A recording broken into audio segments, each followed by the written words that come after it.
환하게 네 미소는 기나긴 밤조차도. Kehidupan politik pada masa Orde Baru.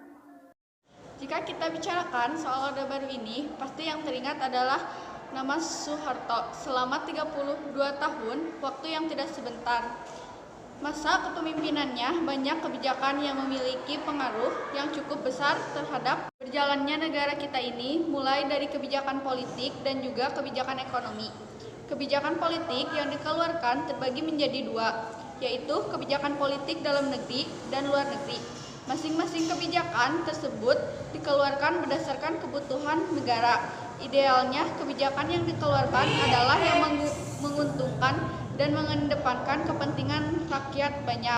Kebijakan politik dalam negeri. 1. Pelaksanaan Pemilu 1971.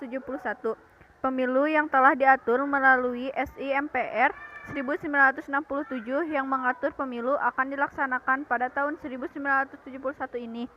Berbeda dengan pemilu pada tahun 1955, Orde Revolusi atau Orde Lama. Pada pemilihan ini, para pejabat pemerintah hanya berpihak kepada salah satu peserta pemilu, yaitu Golkar. Penyederhanaan partai politik. Penyederhanaan partai politik menjadi partai dan satu golongan karya, yaitu Partai Persatuan Pembangunan atau PPP, gabungan dari Nahdlatul Ulama, Permusi, PERTI, PSII. Partai Demokrasi Indonesia, gabungan dari Partai Nasional Indonesia, Partai Katolik, Partai Murba, IPKI, Parkindo, golongan karya atau Golkar. Dwi fungsi ABRI. Dwi fungsi ABRI adalah peran ganda ABRI sebagai kekuatan pertahanan keamanan dan sebagai kekuatan sosial politik. ABRI diarahkan untuk mendukung pembangunan dalam pembangunan nasional. ABRI juga memiliki wakil dalam MPR yang dikenal sebagai fraksi ABRI, sehingga kedudukannya pada masa Orde Baru sangat dominan. Pedoman penghayatan dan pengalaman Pancasila bertujuan untuk memberikan pemahaman tentang seluruh masyarakat mengenai Pancasila. Semua organisasi tidak boleh menggunakan ideologi selain Pancasila, bahkan dilakukan P4 untuk para pegawai negeri sipil. Politik luar negeri Indonesia antara lain: 1. Indonesia kembali menjadi anggota PBB. Pada saat Indonesia keluar dari PBB, tanggal 7 Agustus 1965, Indonesia terkucil dari pergaulan internasional dan menyulitkan Indonesia secara ekonomi maupun politik dunia. Keadaan ini kemudian mendorong Indonesia untuk kembali menjadi anggota PBB. Berdasarkan hasil sidang DPR-GR pada tanggal 28 September 1966, Indonesia resmi aktif kembali menjadi anggota PBB. 2. Pemulihan hubungan diplomatik dengan Malaysia dan Singapura dan pemutusan hubungan dengan Tiongkok.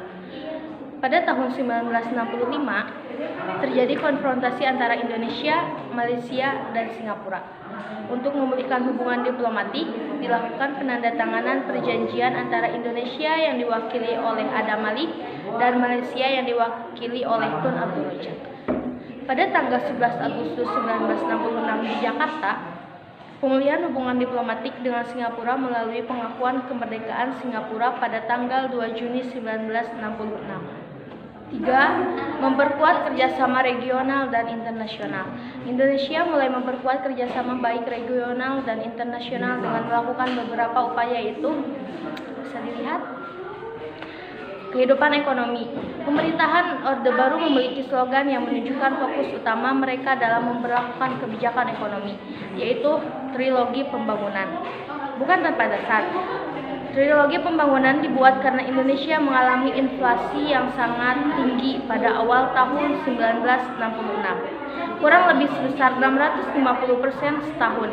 Nah, beberapa kebijakan ekonomi yang dikeluarkan pada masa Orde Baru adalah: 1. Rencana Pembangunan 5 tahun atau disebut Revelita. Pada April 1969, pemerintah menyusun Rencana Pembangunan 5 tahun atau yang disebut Revelita yang bertujuan untuk meningkatkan sarana ekonomi, kegiatan ekonomi, serta kebutuhan sandang dan pangan. Revelita ini akan dievaluasi selama 5 tahun sekali. A. Revelitas 1, 1 April 1969 sampai 31 Maret 1974. Sasaran utama yang hendak dicapai adalah pangan, sandang, papan, dan perluasan lapangan kerja dan kesejahteraan rohani. Pertumbuhan ekonomi berhasil naik 3-5,7%, sedangkan tingkat inflasi menurun menjadi 47,8%. Namun, kebijakan pada masa Revelitas 1 dianggap menguntungkan investor dan golongan orang-orang kaya saja. Hal ini memicu timbulnya peristiwa malapetaka 15 Januari atau malari. B. Revelita 2, 1 April 1974 sampai 31 Maret 1979. Menitik beratkan pada sektor pertanian dan industri yang mengolah bahan mentah menjadi bahan baku. C. Revelita 3, 1 April 1979 sampai 31 Maret 1984. Pelita 3 menekan pada trilogi pembangunan dengan menekan pada ajas pemerataan. D.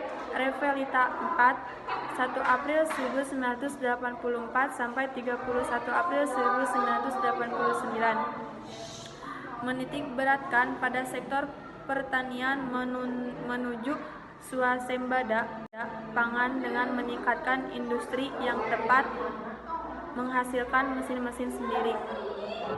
Revelitas 5, 1 April 1989 sampai 31 Maret 1994 menitik beratkan pada sektor pertanian untuk memantapkan swasembada pangan, meningkatkan produksi pertanian, menyerap tenaga kerja, dan mampu menghasilkan mesin-mesin sendiri. Dan yang terakhir adalah Revelitas 6 dimulai pada tahun 1994, pembangunan yang berfokus pada sektor ekonomi, industri, pertanian, dan peningkatan sumber daya manusia. Revolusi hijau pada dasarnya adalah suatu perubahan cara bercocok tanam dari cara yang tradisional atau peasant ke cara modern atau farmers. Untuk meningkatkan produksi pertanian umumnya dilakukan 4 usaha pokok yang terdiri dari intensifikasi, ekstensifikasi, diversifikasi, dan rehabilitasi. Intensifikasi yaitu penelitian, pengembangan, dan penerapan teknologi pertanian untuk memanfaatkan lahan yang ada guna memperoleh hasil yang optimal. Perubahan ini dilakukan melalui program pasca usaha tani yang terdiri dari pemilihan dan penggunaan bibit unggul, pemupukan yang cukup, pengairan yang cukup, pemberantasan hama secara intensif, dan teknik penanaman yang baik. Ekstensifikasi yaitu perluasan lahan pertanian untuk memperoleh hasil pertanian yang lebih optimal. Diversifikasi atau keanekaragaman usaha tani. Rehabilitasi adalah pemulihan daya produktivitas sumber daya pertanian yang sudah kritis.